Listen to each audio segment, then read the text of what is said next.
I never thought I'd be the type of person to live through a nightmare. I mean, we've all heard horror stories about bad roommates. People who never clean up, blast music at 3 a.m., or leave strange smells lingering in the air. But nothing, and I mean nothing, could have prepared me for this. It all started when I moved to the city. The rent was insane, and I was just starting my career, so affording a place on my own was out of the question. The obvious solution: find a roommate. I spent weeks scrolling through roommate search apps, sifting through ads, and reaching out to friends, but nothing clicked. Until I found him. The ad was straightforward. Male, late 20s, calm, works from home, quiet. The rent was affordable, the location was perfect. Close to work, near some of the best coffee shops, and in a relatively safe area. It sounded too good to be true. But back then, I was desperate, so I sent him a message. We arranged to meet the next day. When I arrived at the apartment, I was pleasantly surprised. The building wasn't luxurious, but it had a certain charm, and the apartment itself was spacious, with high ceilings and plenty of natural light. He introduced himself as Dan, and at first glance, he seemed normal. Maybe a bit awkward, but I figured that was just the nerves of meeting someone new. He was slim, wore glasses, and spoke in a soft voice. We sat down to chat. He mentioned he was a freelance graphic designer, and that he spent most of his time at home but stayed mostly to himself.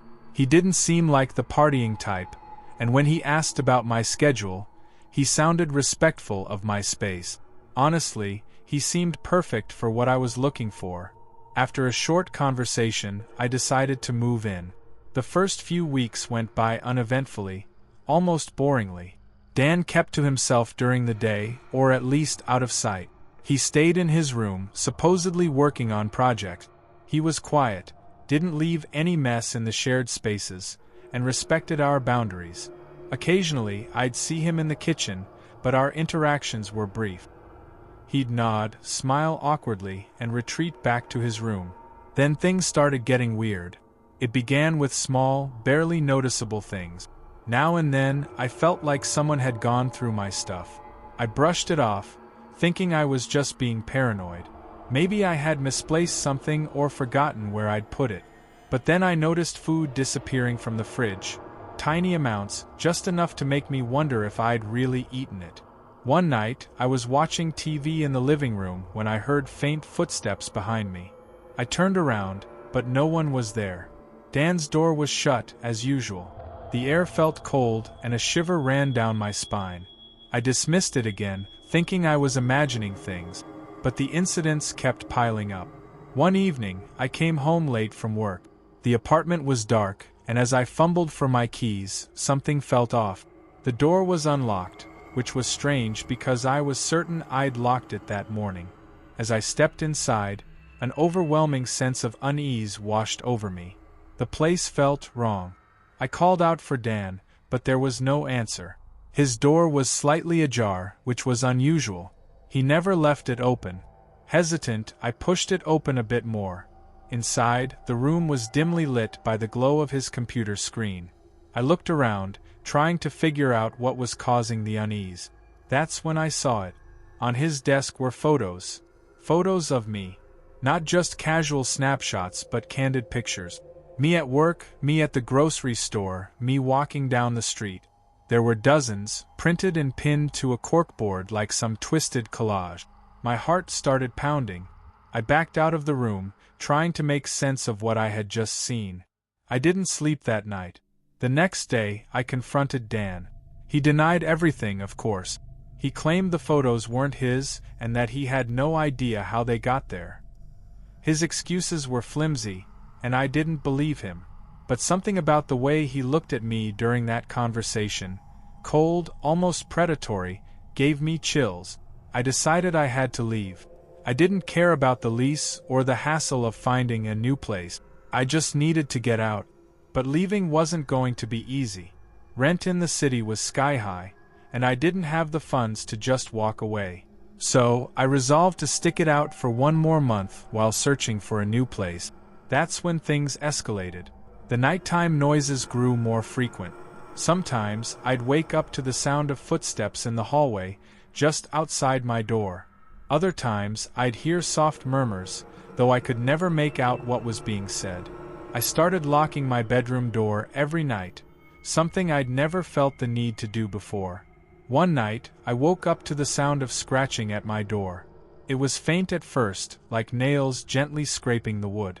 But then it got louder, more frantic, like someone, or something, was desperately trying to claw its way inside. My heart raced as I stared at the door, paralyzed with fear. "Dan?" I whispered, my voice barely a tremor. The scratching stopped. For a moment, everything was silent. Then, I heard a whisper, "Let me in." I didn't sleep after that. I started avoiding the apartment as much as I could, working late or crashing at friends' places. But I couldn't escape forever. Every time I came home, the sense of dread grew. It felt like the apartment itself had turned into a trap, closing in on me. Then, one night, it happened. I was in my room, packing some things to take to a friend's place, when I heard a quiet click. My bedroom door, which I always kept locked, slowly creaked open. Dan stood in the doorway. But something about him was different. Something was wrong. His eyes were vacant, his expression blank. He didn't say a word. He just stood there, staring, as if waiting for something. I grabbed my phone and called the police, my hands shaking as I tried to explain what was happening. They told me to stay on the line, that help was on the way. But while I was talking, Dan stepped into the room, closing the door behind him. I don't remember much after that. The next thing I knew, I was in the hospital, bandages on my arms and neck. The police told me that when they arrived, they found me unconscious on the floor, with Dan standing over me, a knife in his hand. He didn't resist when they arrested him. In fact, he seemed almost relieved. Turns out Dan wasn't just a quiet graphic designer. He had a history of violent behavior, though it had never escalated this far before. The photos, the stalking, the strange behavior, it was all part of a twisted obsession that had spiraled out of control. I was just the unlucky person who ended up living with him. I've since moved to a new city, far from that apartment and far from Dan. But the nightmares still haunt me. It all started when Lily moved out. We had lived together for almost 2 years, and I thought everything was perfect. Sure, we had our disagreements. Who doesn't? But we were friends, and our apartment was that cozy little refuge away from the chaos of the city. Then her boyfriend, Ben, proposed, and suddenly, she was packing her things to move in with him. I was happy for her. Of course, I was. But that didn't make the idea of living alone any easier. I had to face reality. I couldn't afford to stay in the apartment on my own. The rent was too high, and moving to a smaller place felt like admitting defeat. So, I did what anyone in my situation would do. I posted an ad online, looking for a roommate, preferably female, clean and quiet, no pets. I wasn't in a rush, but after a few weeks, it became clear that finding another woman to live with wouldn't be as easy as I thought. The responses I got were either from people who were way out of my budget or those who seemed, well, a bit off. That's when Kyle messaged me. His message was polite and professional. "Hi, I saw your ad. I'm a quiet guy in my 30s, working full-time as a programmer. If you're open to a male roommate, I'd love to chat." I hesitated. I had never lived with a man before, and the idea made me nervous. But the more I thought about it, the more reasonable it seemed. I couldn't afford to be picky. Plus, Kyle's message had a certain charm. He seemed normal. We met at a nearby cafe. When he walked in, I felt a bit more at ease. He was tall, with sandy blonde hair and glasses, and had a soft, slightly awkward way of talking that made him seem harmless. We talked for about an hour, and everything seemed to line up. He had a stable job, wasn't into partying, and mostly kept to himself. It wasn't my ideal situation, but it was better than losing the apartment. I agreed to let him move in. The first month went smoothly, better than smoothly, actually. Kyle was clean, quiet, and respectful. We'd pass each other in the hallway or run into each other in the kitchen, and he'd always offer a small smile or a quick hello. Sometimes we'd chat a bit about work or current events, but nothing too deep. It was nice, I thought, having someone around without feeling crowded. We weren't exactly friends, but it was comfortable. Then things started to change. It began with small gestures. Things I wouldn't have even noticed if I hadn't been paying attention. Kyle started cooking more and always made extra portions. At first, he'd offer me a plate if I was around, which seemed thoughtful. I made too much, he'd say with an awkward smile. But then, he started leaving food for me even when I wasn't home. I'd come back from work and find a bowl of pasta or a container of leftovers in the fridge with a note. "Thought you might like this?" It was sweet, right? At least, that's what I told myself. But then the notes started to get stranger.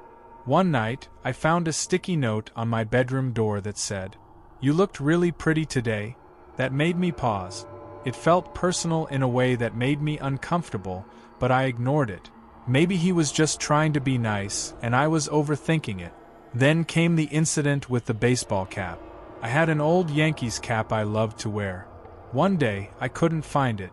I checked the laundry, my drawers, everywhere. It wasn't until a week later that I saw Kyle wearing it. I froze when I saw him in the kitchen, casually making coffee, my cap on his head.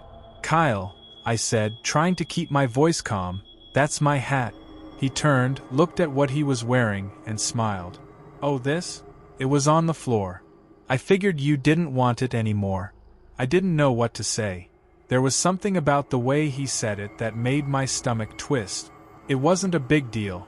It was just a hat, but I felt like a boundary had been crossed. After that, things escalated. Kyle started finding reasons to be closer to me. He'd be in the living room whenever I got home, sitting on the couch with a book or his laptop, waiting to start a conversation. Sometimes, I'd step out of the shower and find him standing in the hallway, as if he'd been waiting for me. It was unsettling, but I kept telling myself I was overreacting. He hadn't done anything wrong, technically. But then, one night, I woke up to the sound of footsteps outside my bedroom door. My heart pounded as I listened. At first, I thought I was imagining it, but then I heard the floorboards creak softly again. I glanced at my phone, 3:12 a.m. I tried to listen, but everything had gone silent. After a few minutes, I convinced myself it was just the building settling or my mind playing tricks on me. The next morning, though, I found a note slipped under my door. "You looked so peaceful while you slept." I felt sick. This wasn't a misunderstanding or an odd gesture. Kyle had been standing outside my door, watching me sleep. I didn't know what to do. Confronting him felt dangerous. He was taller than me, and suddenly the apartment felt small. Too small to share with someone I was starting to fear. I began planning my escape. Quietly, without telling Kyle, I started looking for a new place. But it was hard. My lease wasn't up for 6 months, and breaking it would cost a fortune. Still, I was willing to pay whatever it took to get away from him. Then, one evening, as I lay on the couch pretending to watch TV, Kyle sat down next to me. Too close. "Is something wrong?" he asked, his voice low and concerned, but there was something off about his tone. His eyes lingered on me too long, his body angled toward mine in an invasive way. "No," I said, forcing a smile. "Everything's fine." But I could tell he didn't believe me. He reached out, his fingers brushing my arm, and I flinched. "You've been distant," he said softly. "I thought we were getting closer." I wanted to scream, but instead, I got up quickly, mumbling something about work I needed to finish. I could feel his eyes on my back as I walked away, and I didn't look at him as I closed my bedroom door. That night, I slept with a chair wedged under the doorknob. The next day, I went to my boss and explained the situation. I didn't give all the details, just enough to make it clear that I needed to leave my apartment as soon as possible. He was understanding and offered me a small loan to cover the cost of breaking my lease. It wasn't ideal, but I didn't care.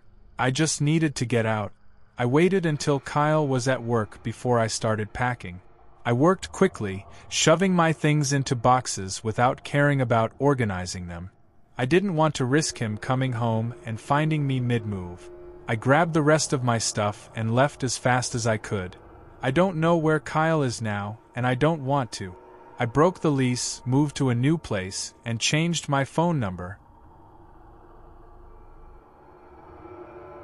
When I came across that ad, I never expected to end up living a true nightmare. It was just an ordinary evening, scrolling through listings on a roommate website, searching for an apartment within my budget in a city like New York. The ad seemed completely harmless. Female, early 20s, quiet, loves animals. Looking for a roommate. Shared apartment with private room. Negotiable rent. I've always been an animal lover. Growing up, I was surrounded by dogs and cats. So, when I saw that this girl, Camille, was moving in with her adopted dog, I thought it was the perfect opportunity. Having a dog in the apartment would surely make the place feel warmer, more lively. Little did I know that this decision would turn my life into a living hell. A few days later, we decided to meet up at a coffee shop in the West Village. Camille seemed friendly, maybe a bit overly enthusiastic, but I chalked it up to the excitement of finding a roommate in a city where rent prices are through the roof. During our conversation, she told me about her dog, Bunny. She'd found him abandoned on the street, starving and traumatized. Ever since, he'd been suffering from what she described as post-traumatic stress. She talked about him as if he were her child, and at that moment I admired her for it. Giving a stray dog a second chance at life was a rare act of kindness. And so, we decided to move in together. Maybe we moved too quickly. On the day I moved in, Bunny greeted me with a full-blown barking meltdown. It wasn't the happy or excited barking of a normal dog. No, it was a desperate, piercing scream, like that of a trapped animal. His fur was a mess, matted and tangled, and his eyes shone with a wild, panicked glint. He darted around, frantically searching for an escape.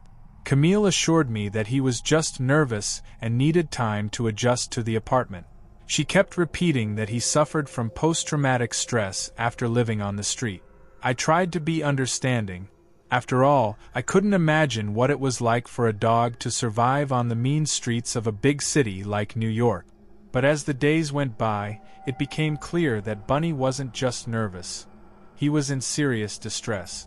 Every day, he would throw himself at the windows, scratching desperately at the glass. His claws left deep marks on the panes. He barked nonstop, not for attention, but in a state of pure panic that echoed through the whole apartment. His howls reverberated through the walls, and not even earplugs could muffle the noise. And then there was the fur. Everywhere. At first, I thought it was normal for a dog to shed, especially under stress, but Bunny was shedding astronomical amounts of fur.